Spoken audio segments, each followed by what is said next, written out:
History remembers kings. It remembers battles. It remembers the names of those who changed the world. But some stories survive for a different reason. Stories whispered beside fires. Stories carried across generations. Stories so disturbing that even centuries later, people still wonder if they were ever true. This is one of those stories we are about to get into. Prologue. The story that shouldn't exist. There is a problem with this story before it even begins. If everything that is said about it were true, it would be one of the largest and most disturbing crimes in medieval British history. Dozens of victims, years of disappearances, an entire family living outside the law, outside society, and outside morality. And yet, there are no court records, no trial transcripts, no official rolls of the dead, no contemporary documents written at the time the events were said to occur. Nothing you would expect to survive from something so horrific, and still, the story refuses to die. For centuries, people along the Scottish coast whispered the same details to one another, not vague fears, not shifting rumours, but specific claims. A place, a family, a method, a cave hidden in the rock where the land meets the sea. A name. Travellers vanished on lonely roads, livestock returned without their handlers, search parties found nothing but silence and sometimes nothing at all. The explanation people said was simple. Someone was living out there, not a beast, not a spirit, not a monster in the way stories usually tell them, but people. A family that had stepped so far beyond the edges of society that it no longer recognized the rules the rest of the world lived by. They were said to hunt humans the way others hunted deer, to survive on human flesh when no other food could be found, to raise children who'd never learned another way of life. And if the story is false, if it was exaggerated or invented or twisted by fear, then another question takes its place. Why this story? Why here? Why this level of detail? And why did it spread so widely, so persistently, across generations that never met one another? Stories don't need to be true to be dangerous, but they do need to serve a purpose. Sometimes they warn us, sometimes they justify violence, sometimes they give shape to fears people don't know how to explain. And sometimes they linger because no one was ever able to prove that they were wrong. This is not a story about proving what happened. It is a story about examining what was claimed, what was believed, and what it meant to live in a time when disappearance was common, justice was uncertain, and hunger could turn rumor into something far more convincing.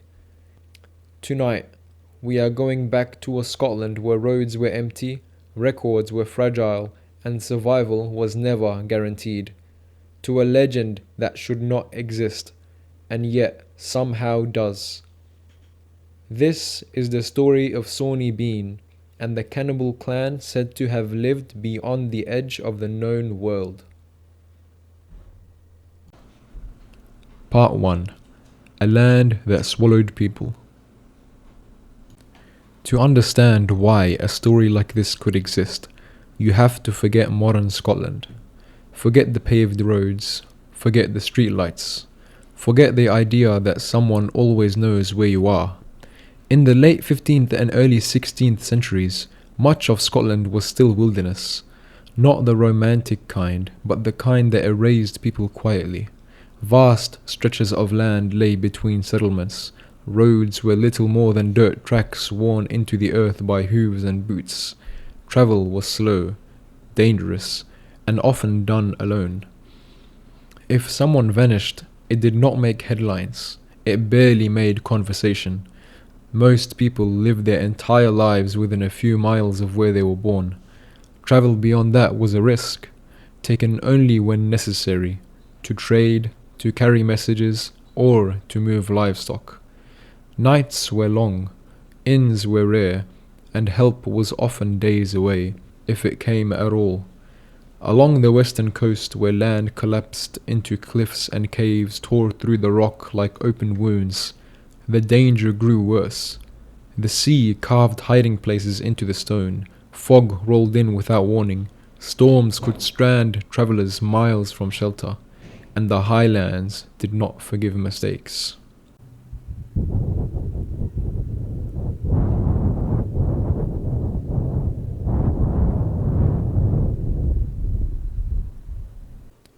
This was a land where bodies were not always found, where bones vanished into peat and tide, where a missing person could be explained away by weather, animals, or simple bad luck, which is why disappearances didn't always raise alarms. A merchant failing to arrive at market might be blamed on bandits. A shepherd not returning home could be claimed by the hills. A traveller who never reached the next village might simply be assumed dead. And death in that era was common enough not to invite questions. Scotland at the time was not a unified, orderly kingdom. Authority weakened the farther one travelled from population centres. Law existed, but enforcement was uneven. Local feuds, clan disputes, and poverty shaped life far more than royal decree. People survived how they could. Food shortages were frequent. The winters were brutal. A failed harvest could mean starvation. And when hunger sets in, moral boundaries soften, at least in the stories told by those who lived through it. It's important to understand this because the legend of Sawney Bean did not emerge from comfort. It emerged from the fear layered onto a landscape already primed to accept it. By the time the story begins to circulate, people already believed certain things to be true. They believed the land could hide you. They believed hunger could change people. And they believed that some places were better avoided entirely. Certain roads became known as unlucky. Certain stretches of coastline earned reputations that discouraged travel after sunset. Parents warned children not to wander off too far from home, not because they had proof, but because enough people had not returned. In later tellings, the story claims that entire communities noticed travelers vanishing along the same routes, that patterns formed, that suspicion grew. But in reality, their suspicion rarely moved faster than necessity. People still traveled those roads, they still crossed those stretches of land, and they still disappeared. And when fear has no explanation, it looks for one. That explanation eventually took the shape of a man and a family said to live outside society itself, and outside morality, not merely criminals, but something closer to a rejection of humanity. But that part comes later. At this stage, there was only the setting, a coastline riddled with caves, a population accustomed to loss, a world where survival often demanded silence rather than inquiry. And in such a world, a story did not need to be proven to be believed. It only needed to feel possible. By the time the name Sawney Bean entered the record, not in official documents, but in printed accounts written decades later, the ground had already been prepared. The land had done its work, the people had done theirs, and whatever truly happened, or didn't, would soon be shaped into something far more enduring than fact. A legend that fed on hunger, fear, and the simple truth that some places swallow people whole and never give answers back. Part 2. The name that appeared too late. The name does not appear where it should. That is the first warning sign. If Sawney Bean truly lived the late 15th or early 16th century, as the story claims, then his name should exist in records from that time. Tax rolls, court proceedings, parish registers, something written by someone who lived close to the events. But it doesn't. The name Sawney Bean enters history much later, quietly, and already fully formed, not as a suspect, not as a criminal, but as a story. The earliest known written accounts appear in pamphlets and books published generations after the events were said to occur. By then, the legend is already complete. The family has a size, the crimes have a method, the ending is decisive and theatrical.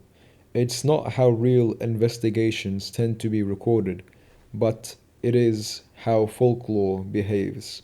The name itself raises questions.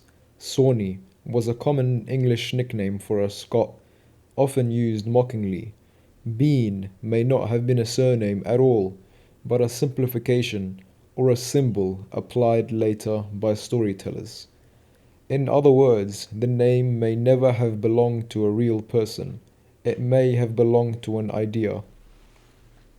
According to the legend, Sawney Bean was born into poverty and drifted through Scotland before settling along the coast with a woman as equally desperate and detached as he was. Together they found refuge not in a village but in a cave system, one of many carved into the cliffs by centuries of waves and storms. The cave, the story claims, was vast, deep enough to conceal dozens of people, hidden well enough that travelers could pass nearby without noticing anything unusual. From there, the family grew. Children were born, then grandchildren, and because the story is never satisfied with simplicity, the family line is said to have turned inward, generation feeding into generation. Incest babies were being born, isolated from the rest of the world, untouched by social law or moral restraint. This is where the legend hardens. The family is no longer merely criminal.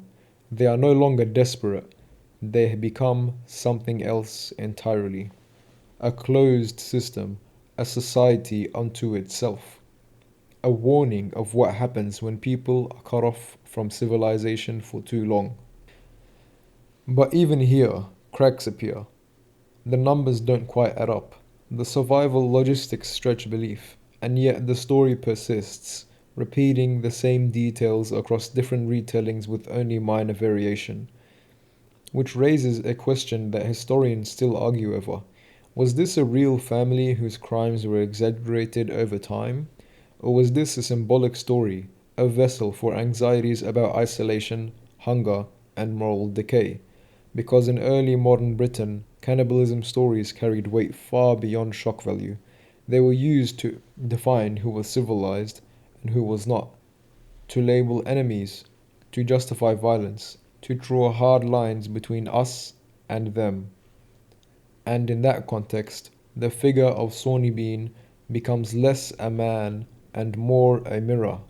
He represents everything society feared might happen if law failed, if hunger ruled, and if people were left alone too long in a land that offered no mercy.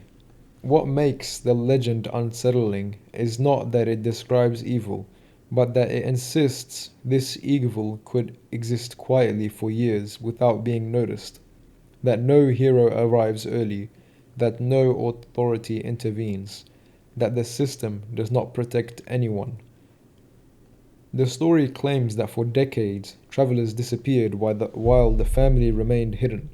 That suspicion rose slowly, that fear spread before proof ever did, which is believable to a point, because fear does not need confirmation to grow, it only needs absence, and absence in that landscape was very common. By the time the legend reaches its most horrific claims, the attacks, the ambushes, the fate of the victims, the dismemberment of the bodies, the groundwork has already been laid. The name has done its work. Sawney Bean is no longer a person you question. He is a figure you have to accept. And that may be the most dangerous thing about him, because once a story reaches that point, it no longer matters whether it began in truth or not, because it already shaped how the people see the land and what they believe could be hiding in it. Next, the legend moves away from the name and into the place where it claims everything happened, the cave. Part 3. The cave that faced the sea. The story always leads here, no matter how it's told, no matter who tells it. Everything eventually funnels toward the same location. A cave along the western coast of Scotland, hidden where the land breaks apart and the sea does its slow, relentless work. This detail matters because caves like this actually exist. The coastline is carved through with them, long, twisting corridors hollowed out by waves, some shallow and visible at low tide, others stretching far into the rock. From the outside, many appear unremarkable, just dark mouths in stone, exposed briefly before the water returns. According to the legend, the Bean family chose one of these caves not for comfort, but for invisibility. The entrance, it said, could only be accessed safely at certain tides. At high water, the sea concealed it completely. At low tide, the cave opened just long enough for someone who knew the timing to move in or out. To anyone passing by, there was nothing to see. Inside, the story claims, the cave was far larger than it appeared. Branching tunnels, natural chambers, dry ground set back from the waterline where fires could be lit without smoke being visible from outside. This is where the legend becomes unsettling, not because of what it claims, but because of how plausible parts of it sound. A family hiding in a cave is not impossible. Living there for years is difficult, but not unthinkable. Remaining unseen in a sparsely populated, dangerous landscape? Entirely believable. And so the story settles in. According to later accounts, this cave became the center of a self-contained world. The family did not farm, they did not trade. They didn't interact with nearby communities. They survived by taking. The legend claims that travelers passing by were ambushed, dragged back to the cave, and never seen again. What remained of them was hidden from the outside world. Rumors say they were consumed, discarded, or carried away by the sea. They were most likely dismembered, most likely eaten by the family of Sawney Bean. Anyways, the family grew. Children were born into darkness, raised without contact with society, taught only what was necessary to survive in that place. They didn't learn laws, they did not learn customs. They learned hunger, concealment, and silence.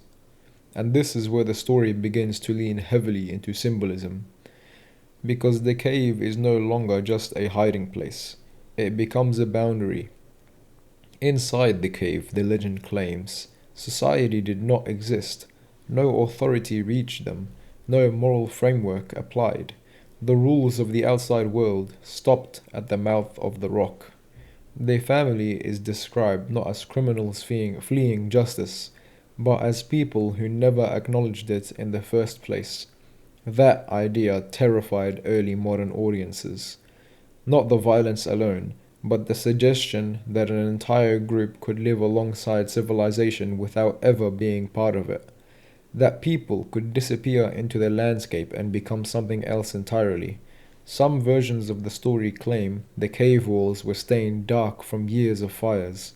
Others describe piles of belongings taken from victims, boots, cloaks, weapons, stored and stacked like trophies or tools to be used. But none of these details appear in contemporary records. They appear later, layered on by retelling after retelling, which raises another question. Why does the cave matter so much to the story? The reason being is because it removes the witnesses. A crime in a village leaves traces. A crime on a road invites suspicion. A crime that vanishes into rock and sea leaves only rumor, which makes us question and wonder whether this story was even real to begin with. We will never know, but that's up to you to decide. The cave gives the legend room to breathe.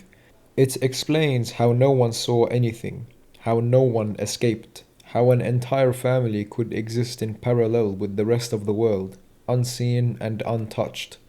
And it offers a terrifying implication that the land itself predicted them, that the cliffs, the tides, the fog, all the things that travelers feared, all the weather components, were not obstacles to the family, but allies. It's what helped them do their crimes.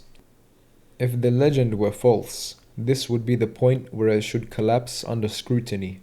And yet, this is where it feels strongest, because the cave does not need to be proven to exist exactly as described. All it needs is the knowledge that places like it do exist, that there are still stretches of coastline where sound disappears, where footsteps leave no trace, where a person could vanish without explanation. The cave is the story's anchor, not because we know it was real, but because we know it could have been. It provides a piece of evidence when there is none. And once that possibility takes hold, the next part of the legend becomes harder to dismiss. Because if the family was truly there, and if they truly survived in isolation for years, then the question is no longer where they lived. It becomes how long they were able to hunt without being stopped, and what finally drew attention to them. Part 4. The roads where people stopped returning. At first, no one called them attacks. They were absences. A man who left at dawn and did not reach the next village by nightfall. A couple who never arrived at the inn they had stayed at before. A trader whose goods were found days later, scattered but untouched, as though he had simply stepped away. In a time like that, these things were not rare. People vanished for reasons that were never written down. It was not uncommon for people to be lost in storms, for people to be injured, for animals to have claimed the lives of people. Bandits took advantage of the places with no authority and terrorized people. So when the first travelers failed to return, nobody connected the dots. But stories have a way of finding patterns long before authorities do. The legend says the disappearances happened along the same stretches of road, narrow paths that hugged the coastline, where cliffs rose on one side and the sea waited on the other, roads that forced travelers to slow down, roads where shouting carried nowhere except taken by the wind. One version of the story follows a man riding alone at dusk, his horse uneasy long before he noticed anything wrong. Another tells of a small group laughing too loudly as they passed a bend in the path, unaware that the sound carried farther than they knew. The attacks, according to the legend, were sudden, not ambushes in the way bandits struck, not with shouts or demands, just hands from the dark. Wait, silence. The road would be empty again within moments, no blood left behind, no sign of struggle that lingered long enough to be noticed. And when someone went missing, those left behind did what people always do when answers are dangerous. They rationalized. He must have taken another route. They likely turned back. Perhaps the sea claimed them. But then the disappearances continued, and they began to feel deliberate, on purpose. The legend claims that some travelers were taken so close to others that screams were heard, but quickly cut short, swallowed by wind and waves, that companions searched the road with torches and found nothing but disturbed ground, and the faint sense that they were no longer alone. There is one repeated story often, though no two tellings match exactly. A couple traveling together, a sudden rush from the darkness, the man dragged away while the woman fought free. In some versions, she runs until her lungs burn, carrying the sound of pursuit behind her. In others, she stumbles onto a larger group traveling the same road, and the shapes retreat, melting back into the land. The point of the story is not what happened next. It's that someone was fortunate enough to survive to tell it. From that moment on, fear spreads faster than disappearance. People avoid certain roads after sunset. Groups from where individuals once traveled alone. Groups form where individuals once traveled alone. Rumors sharpen, gaining detail with every retelling. The legend claims the family hunted with patience rather than force, that they watched the roads, learned habits, chose perfect moments when escape was least likely, and whether or not that is true, the idea alone was enough to change behavior. This is how monsters are born, not from what is seen, but from what cannot be predicted. The fear of the unknown. As weeks turned into months, then years, the story claims that fear reached the ears of local authorities. Complaints mounted, whispers grew louder. Something was happening along the coast, and no one could explain it away anymore. But even then, action came slowly, because to act, someone had to admit that people were being taken deliberately, that the land was not simply dangerous, it was hostile, and that whoever was responsible had learned how to disappear as easily as their victims. According to the legend, it took a moment of undeniable violence to force intervention. A large group attacked instead of a lone traveler, a struggle that spilled into the open, a sound that carried far enough to draw witnesses. From there, the story claims the truth finally surfaced, not as a rumor, not as a fear, but as a realization that whatever lived out there had grown bold, and that the roads were no longer safe. If the earlier parts of the legend rely on possibility, this is where it demands belief. Because once a society accepts that something is hunting its people, whether human or not, it cannot look away anymore. And according to the story, that is exactly what happened. Attention turned toward the coast, toward the caves, toward the idea that something had been living there all along, whether it was human, whether it was not, or whether that it was once human, waiting. Part 5. When the hunt turned around. According to the legend, fear alone was not enough. People had been afraid before. They had whispered, avoided roads, traveled in groups. But fear on its own rarely forces power to move. What finally changed everything was embarrassment. People were embarrassed. The story claims that one evening a large group of travelers was attacked. Not a lone rider or a quiet couple, but a party too visible to dismiss. Torches were dropped, weapons were drawn, shouts carried across the road instead of being swallowed by the wind. At this time, witnesses survived. Whether that moment happened exactly as described is impossible to prove, but in every version of the legend, it serves the same purpose. It gives the authorities something they no longer can ignore. Complaints reached higher ears, rumors hardened into accusations, and eventually the story claims the matter reached the king, King James VI of Scotland. The legend says the king did not dismiss the claims as superstition. Instead, he ordered a manhunt, not a small search, but a large force, enough to sweep the coastline and flush out whatever was hiding there. Soldiers, hunting dogs, local guides who knew the land well enough to avoid being swallowed by it. The hunt, according to the story, took days. They searched cliffs and coves, followed paths no one used, watched the tides, and when the dogs finally caught a scent that did not fade, they followed it toward the sea, not inland, but down toward the rocks, toward the caves. The legend claims the cave entrance was invisible until the tide pulled back far enough to expose it.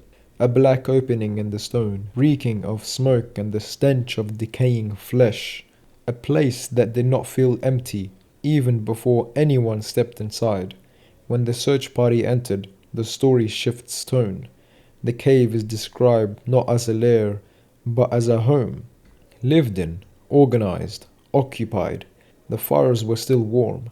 The possessions were arranged. Signs of life that should not have existed there at all. And deeper inside, the family, men, women, children, dozens of them, according to the tale. Not hiding, not fleeing, simply there. This detail is important because it changes the meaning of the story. The family is not portrayed as feral creatures caught in the act. They are portrayed as people who do not recognize authority when it arrives, as if the outside world has finally stumbled into their territory. What follows is described with unsettling certainty. No trials, no interrogations, no attempts at rehabilitation or mercy. The legend claims that the inbred family was taken away and executed without formal process, men dismembered, women and children burned alive, a punishment meant not just to end a threat, but to erase it. They treated them as if they were a witch, as if they have done magic. And in that age, that talk was real. That kind of talk was treated accordingly.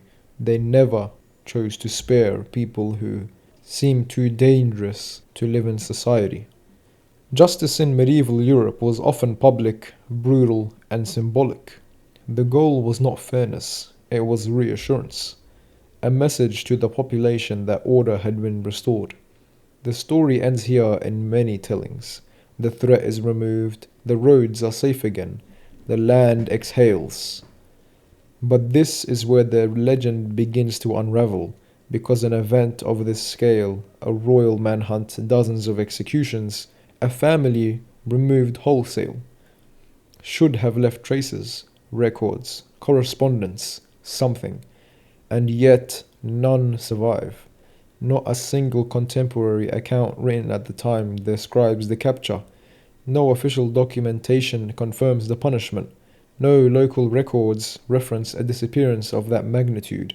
And yes, you may think this family was removed from society, so why would their disappearance be noted down or noticed? But it's not just them, it's the dozens of people that were killed. Why weren't their names written down? And yes, Scotland in that time wasn't the most advanced society like we are today, but there still should have been something written down. The story exists only in later retellings, detailed, confident, and entirely unsupported by primary evidence, which leaves us standing at an uncomfortable crossroads. Either one of the most horrific crimes in Scottish history occurred and vanished from the record entirely, or the ending was written to satisfy an audience that needed reassurance. Because a story where evil is hunted down and destroyed is easier to live with than one where it simply fades from sight. And if the legend were false, then this ending serves a purpose beyond entertainment.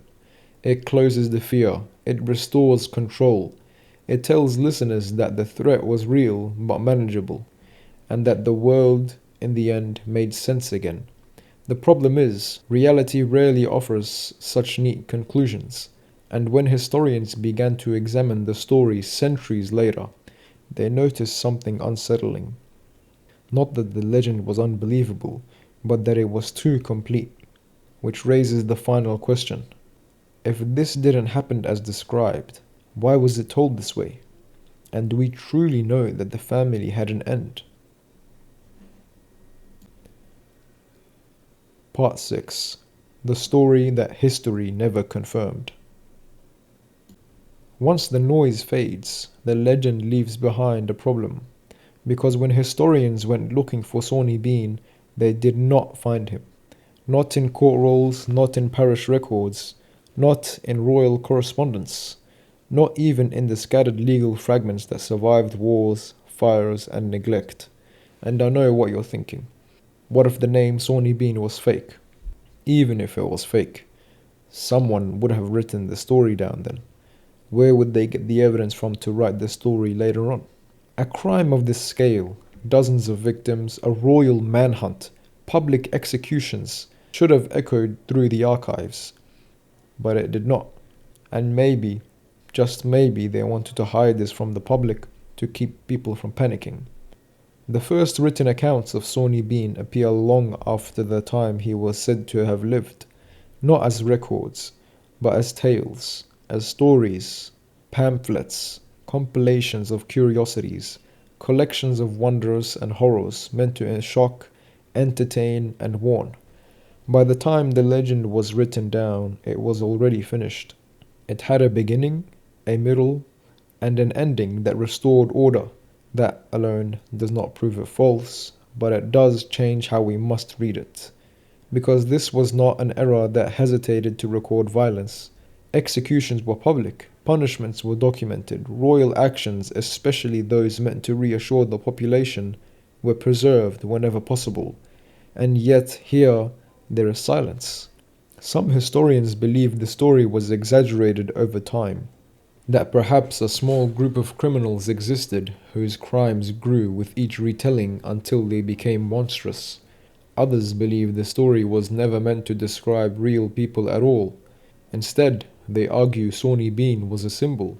During the 17th and 18th centuries, Britain was obsessed with defining who belonged within society and who existed outside it. Cannibalism stories were powerful tools. They reduced enemies to something less than human. They justified harsh punishment. They drew a line between civilized and savage. And Scotland at the time, where many versions of the story were written, was often portrayed by outsiders as wild, backward, and dangerous. The figure of Sawney Bean fits that narrative too well. An isolated family, living in caves, rejecting law, feeding on travelers, raising an inbred army. It is the perfect image of a land that must be controlled. That does not mean the story was invented maliciously. Fear rarely requires intention to spread. Stories change as they pass between mouths and generations. Details sharpen, numbers grow. The unfamiliar becomes monstrous. And yet, there is another explanation, one more unsettling than propaganda or exaggeration, that the story endured because it resonated, not because it was true in detail, but because it felt true in spirit. People knew hunger, they knew isolation, they knew what desperation could do to families pushed to the edge of survival. They had seen neighbors change under pressure, they had seen morality bend when food ran out. The legend did not need to be accurate to be believable. It only needed to reflect something people already feared. And this is why the story never fades completely, because even when the facts fall apart, the idea remains intact, that somewhere beyond the reach of law, beyond the edges of society, people might live by rules we no longer recognize, that evil does not always announce itself, that it can exist quietly, patiently for years, and that sometimes the stories we tell about monsters are really stories about what happens when no one is watching. By the end of the 18th century, Sawney Bean was firmly embedded in folklore. His name appeared again and again, retold for new audiences, adapted to new fears. Each version claimed authority, each insisted it was the true account, but none could provide proof. And so the legend settled into its final form, not as history, but as something more durable. A warning, a mirror, a reminder that the line between civilization and savagery was thinner than people wanted to believe. All that remained was one final question. If Sawney Bean never really existed, why do we still feel uneasy when we hear his name? Is it because he could have been real, or is it because we think he was real? Epilogue. Why the story never left. In the end, the story of Sawney Bean does not survive because it was proven. It survives because it filled a space that facts could not. For people living in medieval Scotland, the world was not safe by default. Travel carried risk, hunger was a constant companion, and authority weakened the farther one moved from towns and records and law. Disappearance did not require explanation. Death did not demand witnesses. The legend offered something simple in a world that rarely was, a reason. It told people that the danger had a shape, that fear came from a place, and a family, and a name. That what vanished did so for a cause, not randomly, not meaninglessly. And perhaps most importantly, it promised an ending. The king arrives, the threat is destroyed, order is restored. That ending mattered, because without it, people would have been left with a far more unsettling truth. that sometimes no one comes, that sometimes nothing is found, and that the land does not care whether you return. Over time, the story changed, details sharpened, numbers grew. The horror became more precise with every retelling, but the core never shifted. Isolation, hunger, a family cut loose from the world. These are not medieval fears, they are human ones. Even now, the idea unsettles us, not because we believe a cannibal, inbred clan lived in a cave, but because we understand how easily people can slip beyond the edges of society, how thin the structures we rely on really are, how quickly absence turns into myth, and how the structures we have today are no different to the ones we had in the medieval ages.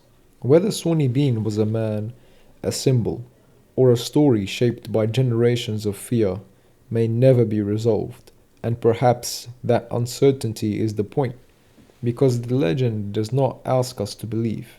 It asks us to imagine a world where it could have been true. And when we do, we are reminded of something uncomfortable, that history is not only made of what was recorded, but of what was whispered, avoided, and quietly accepted. Some stories survive because they entertain, some because they warn, and some because they refuse to let us forget what we are capable of when nobody is watching. The roads that once carried this legend are quieter now. The caves still exist, the land remains.